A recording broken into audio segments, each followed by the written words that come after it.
Welcome to The Chase, a limited series on the Shallow End podcast feed that focuses on successful chases of a card, set, or player run. I'm Dave Schwartz. Thank you for listening.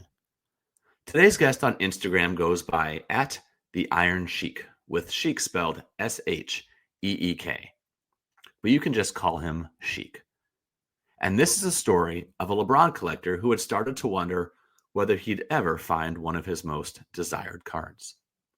It's a serial numbered card, but it's one in which only a small fraction from the original print run has ever been identified.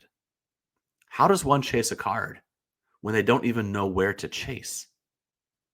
I love this episode. For years, Sheik digs around for this card, and I think you'll like how the story shakes out. But beyond that, Sheik, who works for a hobby marketplace, shares wisdom that can only come from someone deeply plugged into the hobby.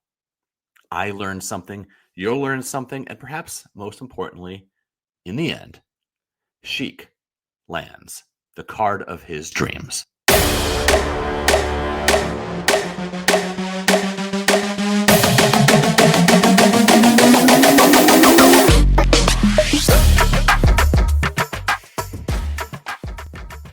Today on The Chase, we welcome in @TheIronSheik on Instagram. Most of you know him as just Sheik.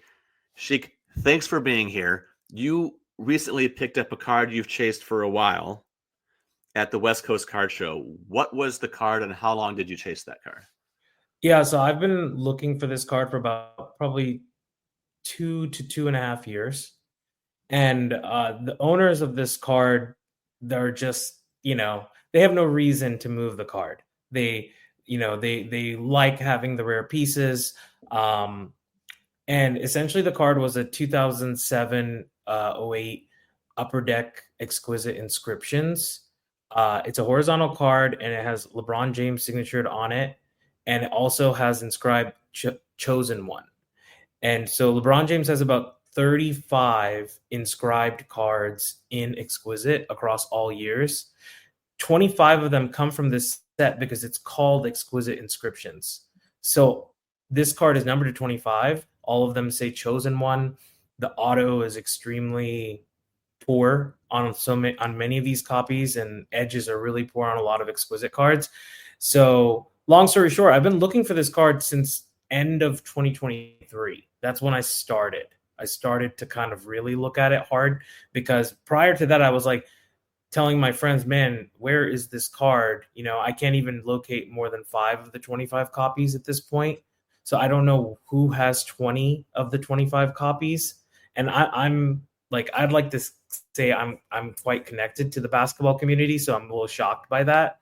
But I was looking for a unique piece where he inscribed something that, there are so many inscriptions. He has others as well, St. Vincent, St. Mary's, things like that.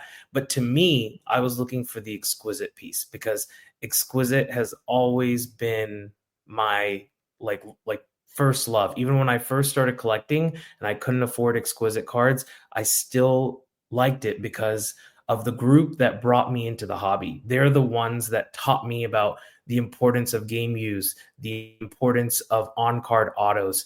And so I owe so much to the starting group where I grew up in Kentucky that taught me those ways when I started 15 years ago in the hobby. So number to 25, you knew where 5 of them are. This is not the kind of card that people just flip. So as you worked toward trying to get a copy of this card on your own, what type of avenues did you try to either convince people to sell or just to let people know that you were interested? So one of the tips I would like to give people is, if you're not in group chats for sports cards, get in them. And you may have to do a trial and error to figure out if these are the group of people you want to confide in. And so you have an inner circle, and then you have like people that you're close with, and then you have other groups that are just, I need information. So I compartmentalize them into 3 different groups. And inner group, have limited resources, but they're like your confidant. They're the people that you're like, you can ask questions about. You don't want to, they're not going to rock the boat. They're going to tell you how it is. The second group is like just, people that you're friends with, and if they I'll give you an example. Like, hey, can you buy this card for me if you see it at a show and I'll pay you back? Like, those are the, like, this $50 card that comes, like, if you I'm looking for this specific piece. And then, we were even friends at the shows because we go out for dinner, etc. And then you have like other groups where it's just like, man, I just need to be a part of this group to understand what is happening. And in those groups, I'm not so active, but it's just information for me to understand, like, how is the hobby moving? How are they thinking about things? And it gives me perspective because, sometimes you can, like, have a remote job and I stay at home and I can be in my bubble. So, but the avenue that I tried to do is I tried to go through my inner circle, and they didn't know where outside of a couple copies were. And then when I messaged those two people, I just hit roadblocks. I just couldn't. There was no need for that. Those owners to move the card. And ironic, it doesn't help me that, like, they were also very big LeBron lovers. So if you're a big LeBron lover, why would you move a LeBron exquisite card that's rare? And then I moved it out to, like, people that I knew, and I found a couple of other copies. Um, Surprisingly, a couple in Asia, and I tried to close a deal in Asia last year, and it didn't pan out. But it's just one of those things. I just had to be patient, and finally found it. And like, truthfully, just so, like, I'm being transparent about it, I actually won it on eBay auction, and it was delivered to me at the show. So I won it from MC Consignments. I won it off of his eBay, and I was so stunned that it was on eBay. I was stunned. Like, I had to hold it in so deep to make sure that not everybody knew that the card existed. I could not believe that a copy just came out.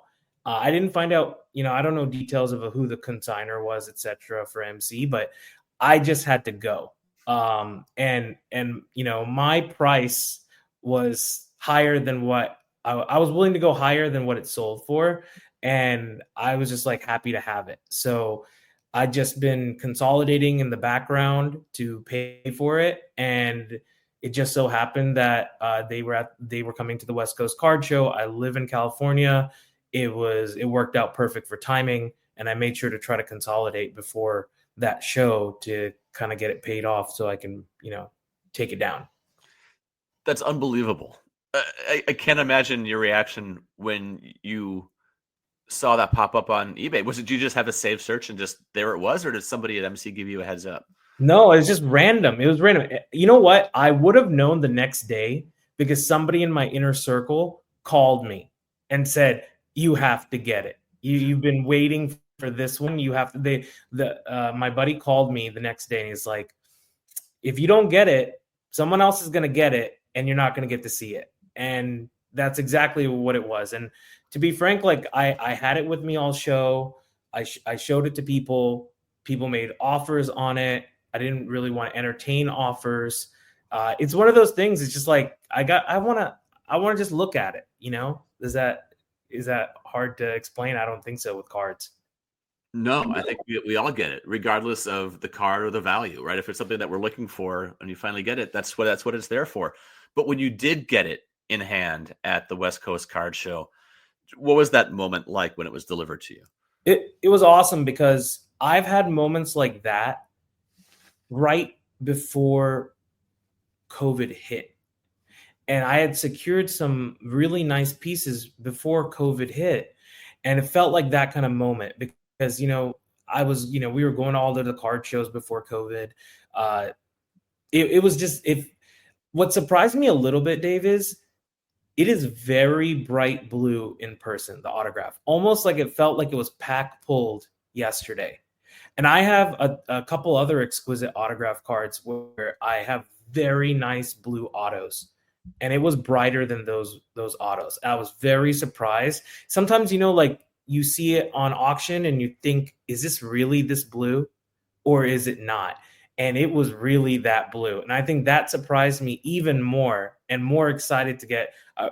And just for context for the viewers, though a lot of those cards are fading to dark blue and becoming even black or faded. So if you want me to just put a number out there, I would say 1/3 of exquisite autos are not, minimum at least, not blue. They might be starting to be dark blue, and that's because of sunlight not being protected, and it's now coming up on 20 years.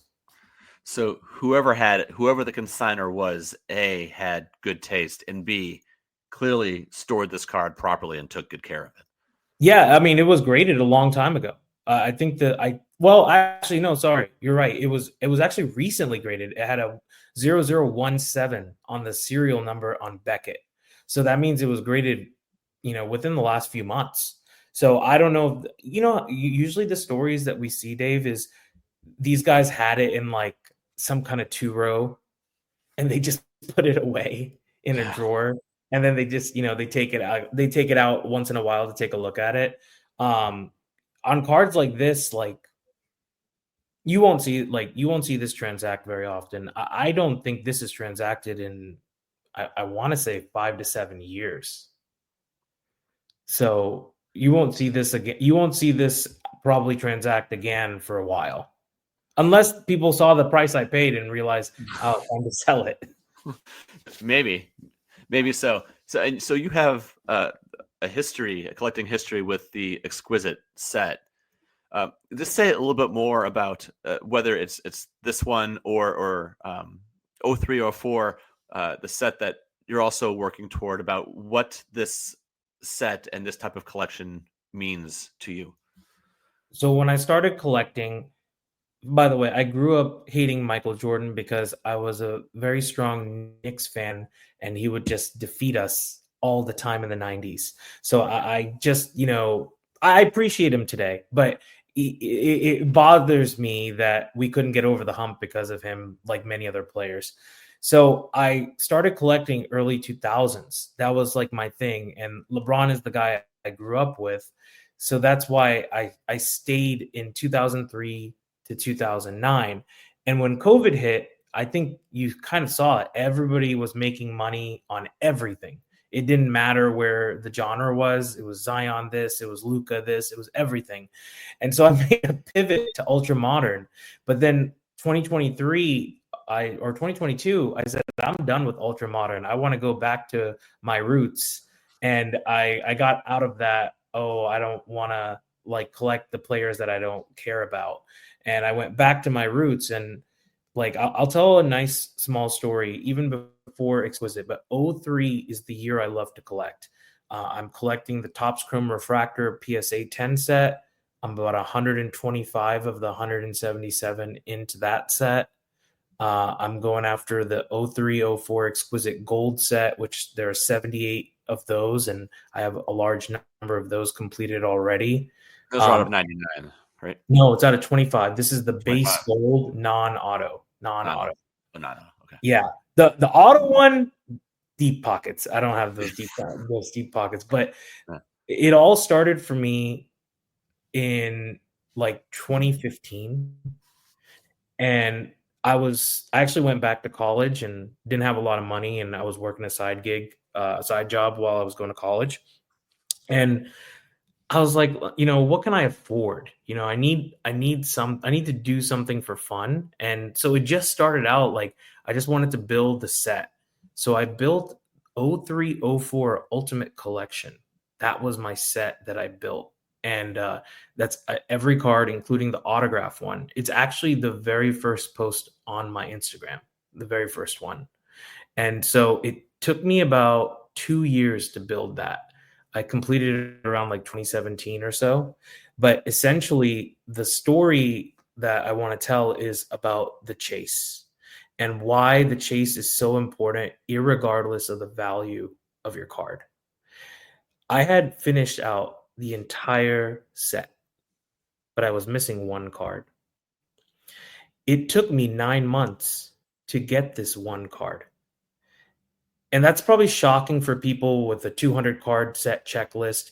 I'm sure everyone's thinking maybe the LeBron autograph is the one that was the hardest to attain because, it's the most expensive. I mean, back then it was just a few grand. It's a lot more today. But this is back in blowout days. And, that's how I tried to build my sets a lot with blowout forums.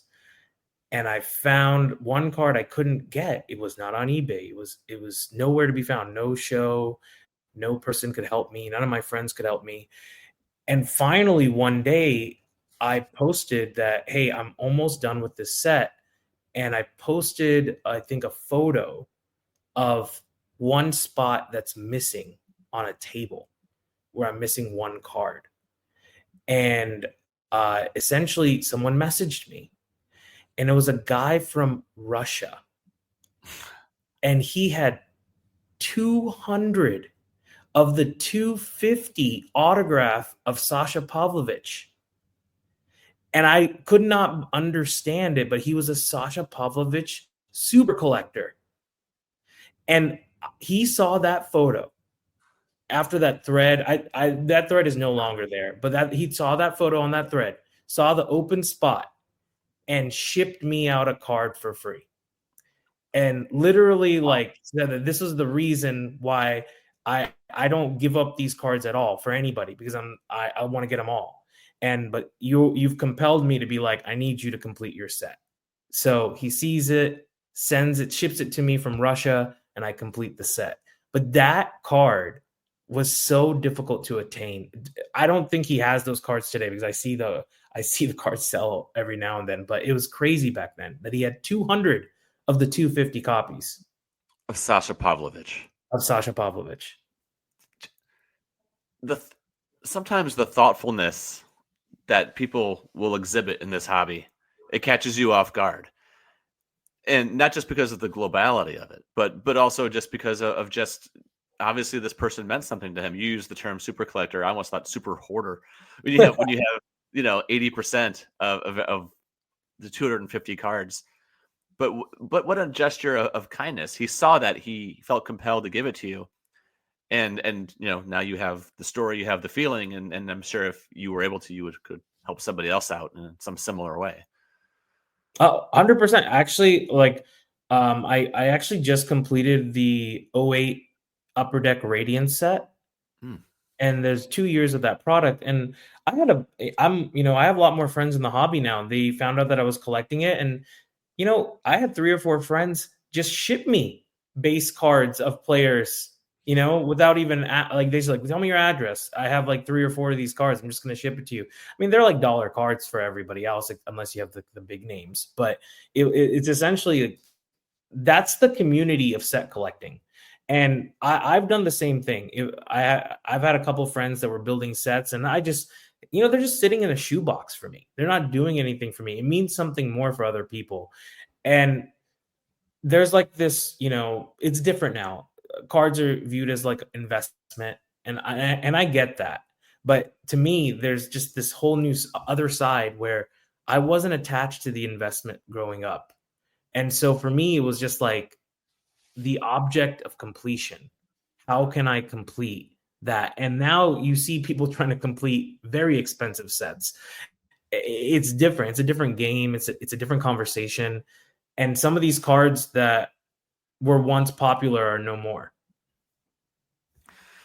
So when you're chasing something and the trail goes dry for a while, you mentioned it was 9 months for that one when you were trying to get that done.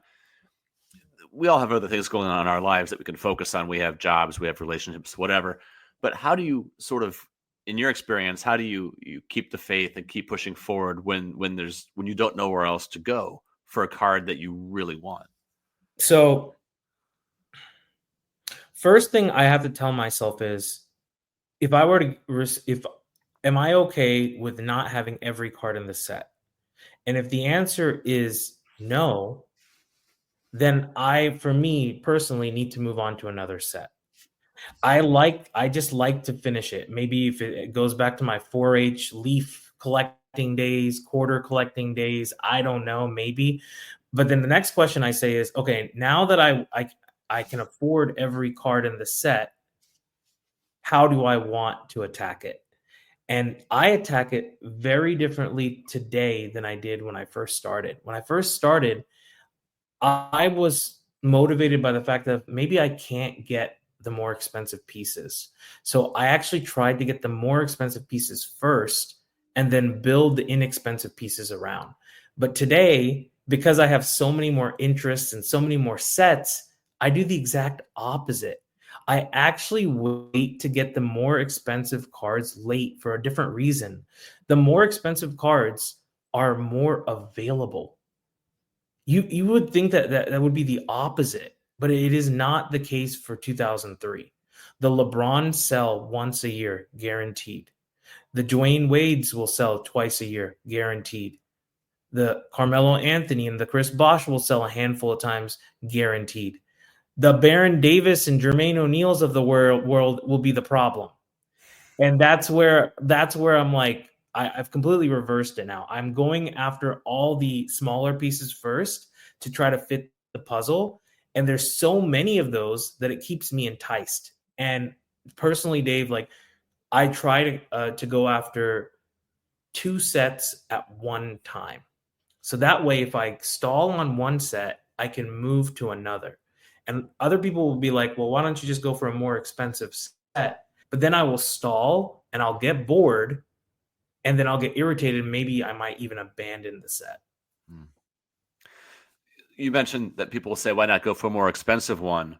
We were talking a little bit before we hit record today about the satisfaction that you get from finding any type of card, sort of regardless of value. Just as we start to wind down, just say a little bit about the value and the excitement of the chase, even if you take the dollars out of it.